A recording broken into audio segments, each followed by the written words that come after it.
ধনত্রয়োদশীর দিনে অনেকেই সোনা রূপো কেনেন, কিন্তু জানেন কি মা লক্ষ্মীর আশীর্বাদ পেতে সোনা নয়, কিছু সাধারণ অথচ শুভ জিনিস কিনলেই হয়।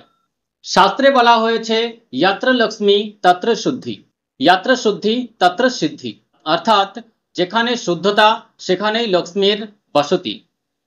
আজ আমি আপনাদের বলবো ধনত্রয়োদশীর দিনে কেনা উচিত এমন কিছু অত্যন্ত শুভ জিনিস, যেগুলো ঘরে আনলে শুধু অর্থ নয়, লক্ষ্মী গণেশ ও কুবের দেবের আশীর্বাদও স্থায়ীভাবে মেলে।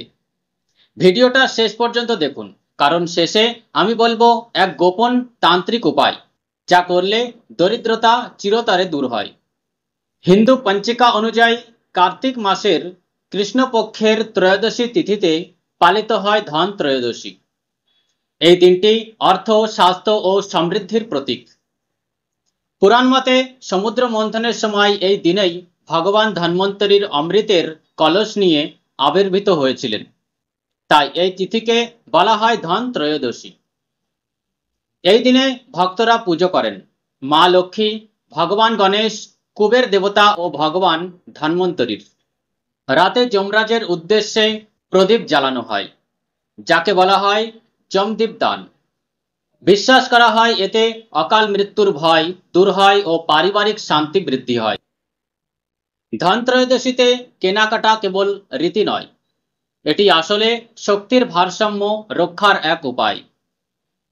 জ্যোতিষমতে যখন শুক্র ও বুধ শুভ অবস্থায় থাকে তখন ঘরে আসে লক্ষ্মীর কৃপা। এই দুই গ্রহ শুদ্ধতা ও সৌন্দর্যের প্রতীক, তাই ধনত্রয়োদশীতে কেনা বস্তুগুলো ঘরের শক্তিকে পবিত্র করে ও লক্ষ্মী আকর্ষণ করে। শাস্ত্রে বলা আছে ঝাড়ু লক্ষ্মী স্বরূপা, অর্থাৎ ঝাড়ুই মা লক্ষ্মীর প্রতীক, কারণ এটি ঘরের নেতিবাচক শক্তি, দারিদ্র্য ও অলসতা দূর করে। এই দিনে নতুন ঝাড়ু কিনে উত্তর পূর্ব কোণে রেখে দিলে ঘরে আসে শুদ্ধতা ও সমৃদ্ধি। উপায়: ধনত্রয়োদশীর সন্ধ্যায় ঝাড়ুতে হলুদের তিলক দিন। ঝাড়ুকে কখনো পায়ে ঠেকাবেন না। শনিবার বা ধনত্রয়োদশীর দিন ঝাড়ু বদলানো সবচেয়ে শুভ। এই দিনে লক্ষ্মীচরণ ঘরে আনা খুবই শুভ। বিশ্বাস করা হয় চরণের চিহ্ন ঘরে রাখলে মা লক্ষ্মী স্বয়ং প্রবেশ করেন। রূপোর বা পিতলের লক্ষ্মীচরণ কিনে পুজো স্থানে রাখুন। গঙ্গা জলে স্নান করিয়ে শ্রীং শ্রীং শ্রীং মহালক্ষ্মী নমঃ মন্ত্র 108 বার জপ করুন। এরপর এটি পূজা স্থানে বা টাকা পয়সার জায়গায় রাখুন। এতে ঘরে অর্থের স্থিরতা ও বৃদ্ধি ঘটে। ধনত্রয়োদশীর দিনে মাটির তৈরি লক্ষ্মী গণেশের প্রতিমা কেনা সবচেয়ে শুভ, কারণ মাটি প্রকৃতির উপাদান, যা পঞ্চতত্ত্বের ভারসাম্য রক্ষা করে। কিনে আনার সময় লক্ষ্য রাখুন প্রতিমার মুখে যেন হাসি ও উজ্জ্বলতা থাকে। গণেশজি ডান দিকে ও লক্ষ্মীজি বাম দিকে বসে থাকেন। ফাটল বা দাগ যেন না থাকে। সন্ধ্যায় প্রতিমার সামনে প্রদীপ জ্বালিয়ে ওং শ্রীং হ্রিং শ্রীং মহালক্ষ্মী নমঃ মন্ত্র 108 বার জপ করুন। দীপাবলির পুজোয় এই প্রতিমা ব্যবহার করুন। অনেকেই জানেন না ধন ত্রয়োদশীর দিনে ধনে বীজ কেনা অত্যন্ত শুভ। ধন শব্দটাই বলে দেয় এই অর্থ বৃদ্ধির প্রতীক। শাস্ত্রীয় মন্ত্র ধন্য নামাধি পহা কুবেরহ তস্মাৎ ধন্যমেবা পূজ্যম ভবতি, অর্থাৎ অর্থ বৃদ্ধির জন্য শুভ ধান্য বা বীজের পূজা জরুরি। উপায়: ধন ত্রয়োদশীর দিনে সামান্য ধনে বীজ কিনুন, পুজো ঘরে রাখুন এবং দীপাবলির রাতে মা লক্ষ্মীকে নিবেদন করুন। পরে এই বীজ তিজোরিতে বা মানি ব্যাগে রাখুন। এতে অর্থে বৃদ্ধি ও অর্থের স্থিরতা বজায় থাকে।